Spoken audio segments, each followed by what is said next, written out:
Vamos falar agora do Cimento Bravo, uma empresa maranhense que muito vem contribuindo para o desenvolvimento do nosso estado. Um cimento daqui do Maranhão que conquistou a preferência da construção civil e principalmente o coração da gente. Um cimento resistente produzido apenas com matérias-primas de qualidade, promovendo secagem rápida que gera economia, reduzindo assim o custo e o tempo da sua obra. O Cimento Bravo é ideal para todo tipo de obra porque respeita o meio ambiente. Cimento Bravo, ideal para todas as obras, ideal para a sua obra, para obras de uma vida. Se quer saber mais, então acesse www.cimentobravo.com.br ou ligue 0800 200 4000, repetindo 0800 200 4000, Cimento Bravo. Negócio na pauta de volta, ficou claro que haverá um grande impacto em toda a infraestrutura, na tragédia que está acontecendo no Rio Grande do Sul, que ainda não acabou. Nós estamos gravando isso aqui no final de maio. Hoje mesmo voltou a chover no Rio Grande, aí a cota de Porto Alegre começa a descer abaixo de 4, sobe de novo. E aí já sabemos que tem 200 mil veículos com perda total. O sistema viário ou rodoviário praticamente perdido. Não se sabe ainda quais são os impactos no setor de energia, que não foram tão grandes nas redes, porque foram desligadas preventivamente, mas as estações de energia foram todas inundadas. O setor de telecomunicações do mesmo jeito. O aeroporto completamente inundado. As primeiras notícias que deram do aeroporto é que meu filho, papai, as aulas vão voltar até o final do mês, vai voltar. Meu filho, não vai. O aeroporto esquece, até o final do ano ele não volta, porque todo o sistema eletrônico foi perdido. O que consegue se recuperar é a parte civil, a parte de edificações, o resto está perdido. Mas enfim, das projeções de eventos extremos, e isso não vai deixar de acontecer. A gente tem em marcha aí uma cadeia no mundo inteiro, tanto na Ásia quanto aqui nos países de renda média. Recentemente saiu os dados de desmatamento aqui no Brasil e a Amazônia começou a cair, mas o Cerrado ele começa a aparecer como campeão, provavelmente pelo agronegócio. O Maranhão está entre os mais afetados, entre aspas, acho que há 2 tipos de desmatamento, depende de como você vai fazer esse desmatamento. Mas nós vamos ter consequências, podemos ter consequências graves até nos fluxos hidrológicos aqui nos rios do Maranhão. O que vocês prevê aí que pode acontecer? Os grandes rios, Itapecuru, Mearim, Pindaré, que já vem sofrendo há um certo tempo, O Parnaíba nem vamos falar, porque o coitado do Parnaíba já... Arthur, é uma situação que a gente precisa ir, Jorge. O Maranhão ele detém 40% da água do Nordeste. O Nordeste, ele, historicamente, o Nordeste é mais voltado para o semiárido mesmo, então na região árida, da Caatinga, enfim, ele já tem uma resiliência maior para isso, e nós não temos. Então, é importante a gente ter um olhar geográfico, social sobre esse ambiente. Não adianta a gente falar em volume quantitativo, porque eu costumo dizer o seguinte: para quem vive com muita água, um dia sem chuva é seca. Para quem vive sem chuva, um dia de chuva é inundação. É uma questão de percepção. Então, o estado do Maranhão possui pelo menos 3 biomas caracterizados: Amazônia, Cerrado e Caatinga. Mas se a gente for olhar com uma lupa, com um pouco mais de detalhes, nós podemos afirmar claramente que nós temos Pantanal, está aqui a nossa Baixada. Se você for lá no sul do Maranhão, podemos dizer que nós temos Pampa, por conta das características do Cerrado naquela área. Então, é muito plural essa condição de biomas do estado, como é plural também a sua população. Então, a gente falou ainda há pouco, no bloco anterior, sobre o volume de chuva. 100 milímetros é muito? Mas olha, 50 milímetros de chuva numa região não tem o mesmo impacto que 20 em outra. Muitas vezes 20 milímetros de chuva numa região tem muito mais impacto do que 100 em outra vai região. Depender de uma série de coisas, É questão de resiliência, é questão de adaptabilidade da população, tudo gira em cima disso. Então é necessário que a gente, a gestão municipalista, né, ela haja diretamente. Então é preciso que o município comece a olhar o meio ambiente com uma outra lente também, na sua ocupação, no seu ordenamento, na forma de planejar a sua rede de drenagem, a sua pavimentação. Vide a situação de Buriticupu. Nós temos Buriticupu muito claramente as erosões no final das vias asfaltadas. Acabou o asfalto, começa a erosão. As vossorocas, você está falando. Que são as vossorocas. Então, todo mundo quer asfalto, todo mundo quer preparar isso. Mas só que a gente precisa entender o contexto geral. O outro aspecto que precisa ser levado em consideração é a questão da temporalidade. Historicamente, se a gente olhar para o consciente coletivo, a memória, os dados de memória, qual foi o período mais chuvoso que nós tivemos no Maranhão? Muita gente vai falar 2009. 2009 foi um ano que tiveram várias catástrofes no estado. Mas em 1985, que em registro numérico, em dados estatísticos, foi muito pior do que 2009. Mas qual é a diferença? Em 2009, no 85 a população era menor, a internet não divulgava. Menos urbanizada. Não tinha internet para as informações não chegarem na velocidade. Então, esses eventos, eles sempre aconteceram. Né? É o ciclo, a natureza tem ciclos, e esses ciclos sempre ocorreram. As mudanças climáticas se caracterizam não apenas pelo aumento do volume, mas pela forma de concentração, pela forma de dispersão. Então, se eu tenho pessoas ocupando onde não deveria, que no passado já aconteceu, eu vou ter um impacto maior. Em 1941, a população de Porto Alegre devia ser a metade do que tem hoje. Então, o impacto hoje seguramente é maior? Sim, porque tiveram mais pessoas atingidas. E não estava ocupando a descida ali dos vales, do Taquari. Então, é um contexto que precisa sair, não ser só olhado do aspecto climatológico, fenomenológico e do meio ambiente. Da ocupação planejamento, também, ocupação, que é a responsabilidade da gestão municipal. Sim. É quem está lá olhando isso. Eu preciso fazer um complemento. A fala do Caco é uma fala muito feliz. É uma fala que traz uma reflexão profunda sobre duas coisas elementares. A primeira coisa é que nós devemos respeitar a natureza. E a segunda coisa é que nós precisamos nos sensibilizar perante a natureza. É uma coisa que eu tenho acompanhado de perto, o trabalho da SEMA nos últimos anos, especificamente, Caco, do monitoramento que vocês fazem. A Universidade Estadual do Maranhão tem um dos laboratórios, o único do estado, e um dos melhores laboratórios de meteorologia do Norte e Nordeste. Inclusive, nós criamos agora um curso de bacharelado em meteorologia, tá, cuja primeira turma começará agora em setembro, e temos um edital aberto de vagas remanescentes, 12 vagas de meteorologia. De meteorologia. Mas, professor, só lhe interrompendo, outro dia numa discussão acadêmica, a gente sentiu falta de um Maranhão ainda não ter um curso de geologia. Eu chego lá.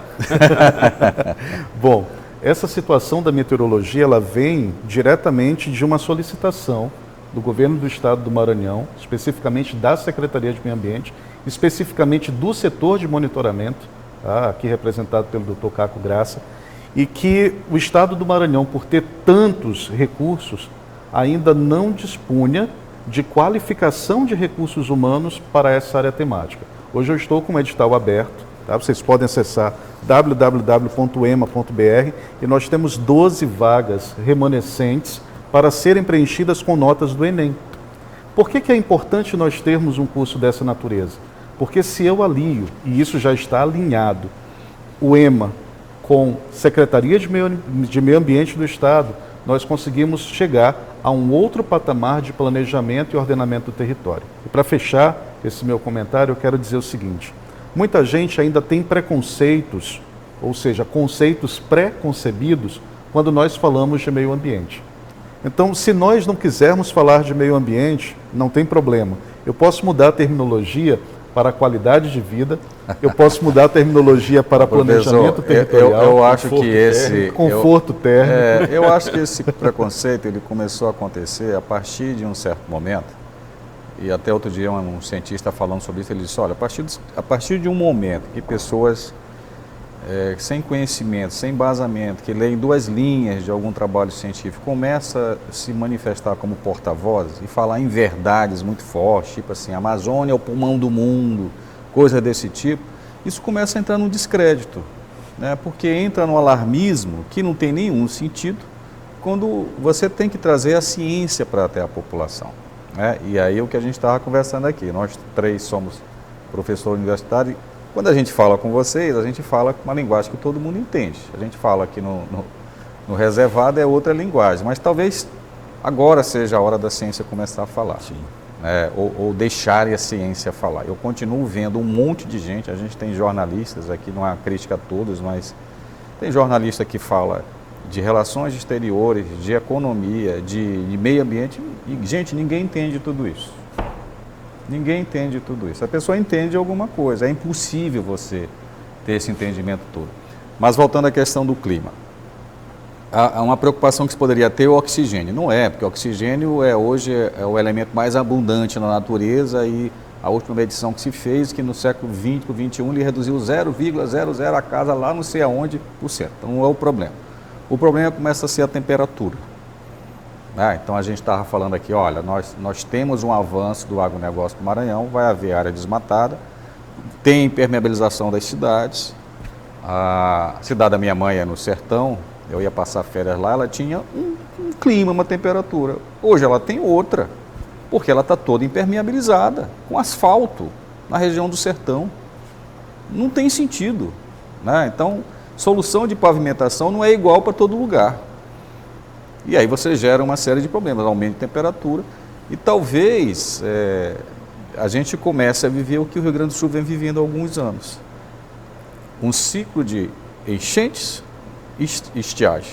Enchente e estiagem. E eu venho dizendo o seguinte, olha, eu tenho poucas dúvidas, e eu adoro o Rio Grande do Sul, adoro os gaúchos, mas vai haver uma migração muito forte de lá. Já estava havendo. Boa parte dos gaúchos que vieram aqui para o Maranhão, eles vieram por causa da previsibilidade climática. E agora está muito mais claro que aqui é um lugar, até agora, mais previsível. Até quando nós vamos ter essa previsibilidade aqui no Maranhão? Porque o agronegócio já chegou na metade do estado. E nós não estamos falando aqui contra o agronegócio, pessoal. Pelo contrário, né? A gente vê que há um agro responsável e um agro que não é responsável, assim como há uma indústria responsável e uma indústria irresponsável. Tem todo tipo. Essa pauta é uma situação bastante interessante a gente discutir. E a Secretaria de Meio Ambiente, ela, por orientação do governador, tem sido muito sensível nessa questão da produção sustentável, né? O secretário Pedro Chagas, ele reúne frequentemente, discute, pede ações. Então, uma série de ações o governo do estado vem fazendo através da SEMA, como o programa Simplifica Maranhão, que é um programa para regularizar as situações que precisam ser regularizadas de uso da terra, de ocupação e de produção. Então, o objetivo não é frear o desenvolvimento econômico e nem muito menos botar dificuldades, mas para que de fato nós tenhamos o tamanho desse problema de forma real. Nós temos situações extremas, como por exemplo barragens, barramento de rios no Maranhão. Nós temos 100 e poucas barragens oficiais registradas no Maranhão. Mas quando a gente faz uma análise por satélite, por acúmulo de água superficial, depois vai no detalhe, nós já identificamos mais de 1000 pontos, né? E quando você chega lá, não tem proprietário, não tem dono, aquilo é uma área devoluta, então as pessoas fazem. Isso é um grande desafio. Então, o Estado vem trabalhando na identificação, na regularização disso, para exatamente você separar o que é um mau produtor, aquele que causa o dano, para aquele a pessoa responsável, que cumpre tudo aquilo. Então, esse é um papel da Secretaria. E um outro papel da Secretaria é esse monitoramento frequente desse aspecto, que hoje o Estado conta dentro da Secretaria de Meio Ambiente com a CPDAM, que é o Centro de Prevenção de Desastres Ambientais, que nós coordenamos junto com a nossa equipe, e lá nós temos esse papel de monitorar as condições hidrometeorológicas para a prevenção desses desastres. Então, utilizamos técnicas de sensoriamento remoto com imagens de satélite, com sensores satelitais e também com plataformas que são instaladas. O Estado possui 45 estações de monitoramento instaladas e a gente faz a manutenção, faz o acompanhamento disso.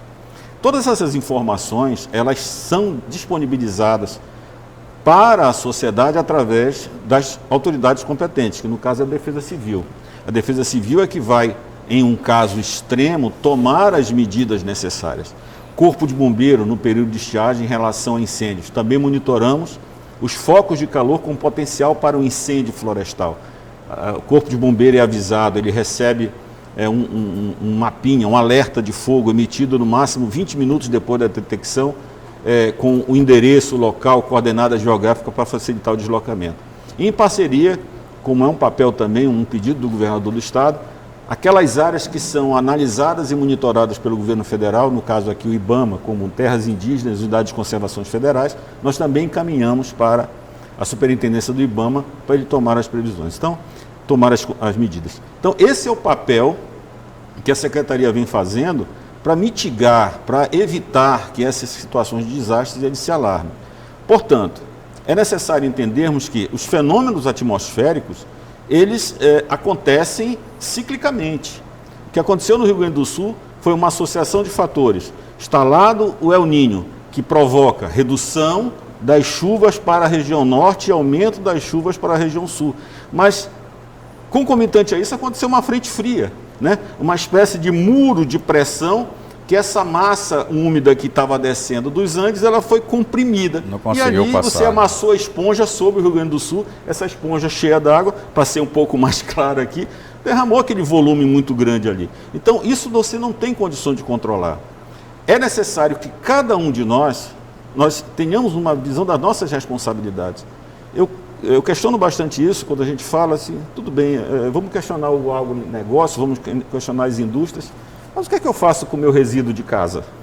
Isso. Onde é que eu É responsabilidade de cada um, né? Onde é que eu jogo a latinha de refrigerante? Isso. Então, o saco do supermercado, tudo isso, se a gente for botar na conta a produção, o clima, está tudo envolvido. Tudo isso. Então, cada um de nós precisamos parar realmente com essa questão de ficar discutindo em nível de mídia social apenas a minha posição ambiental e partir para ações práticas. As pontes que cada um de nós pode fazer.